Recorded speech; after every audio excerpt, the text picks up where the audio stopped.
මේ වෙලාවේ මාත් එක්ක ඉන්නවා දකුණු කැලිෆෝනියාවේ ශ්‍රී ලංකා ඇමරිකා සංගමේ සභාපතිතුමා අරුණ ක්‍රිෂාන්ත මහත්මයා. අපි දන්නවා ඔබතුමා තමයි මේ දහසක් නෙත් ව්‍යාපෘතිය නියමුවා. ඉතින් ඇත්තටම නෙත් දහසක් කියලා කියන්නේ ලොකු ප්‍රමාණයක්. මේක දැවැන්ත වැඩක්. අපි කැමතියි දැනගන්න මේ මොහොතේ අරමුණට යද්දි මේ ප්‍රොජෙක්ට් එකේ මේ වෙනකොට තත්ත්වය කොයි වගේද?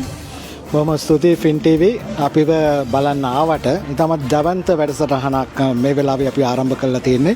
මොකද වසරක් ඇතුළත ලංකාවේ ඉන්න 1000කගේ ඇස් පාදන්න තමයි සූදානම් වෙන්නේ. ඒ කියන්නේ කැටරක් ඔපරේෂන් 1000ක් කරන්න තමයි අපි මේ ලෑස්ති වෙන්නේ. ඒකේ පළවෙනි අදියර තමයි ඇත්තටම මේ අපි ආරම්භ කරේ අද දවසේ ඒකමාත්‍රා වැඩසටහන. මේ ඒකමාත්‍රා වැඩසටහන ලැබෙන ආදායම තමයි අපි මුලින්ම යොදවන්න සූදානම් වෙන්නේ. නමුත් මම කියන්නට ඕනේ සතුටෙන් මේ වන විට අපිට ඔපරේෂන් 300ක් විතර කරන්න මේ කැලිෆෝනියාවේ ලොස් ඇන්ජලිස් වල ඇමරිකාවේ ඉන්න ජනතාව අපිට උදව් කරලා තියෙනවා. ඉතින් ලබන මාසේ මුල වෙනකොට අපි මේ ඔපරේෂන් 300 කරනවා.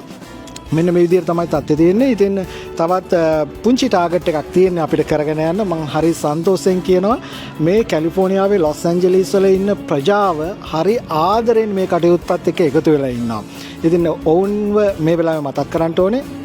ඔබ දකින්න ඇති අපේ මේ ඒකමාත්‍රා වැඩසටහන සම්පූර්ණ පිරී ඉතිරි ගිහිල්ලා තියෙනවා.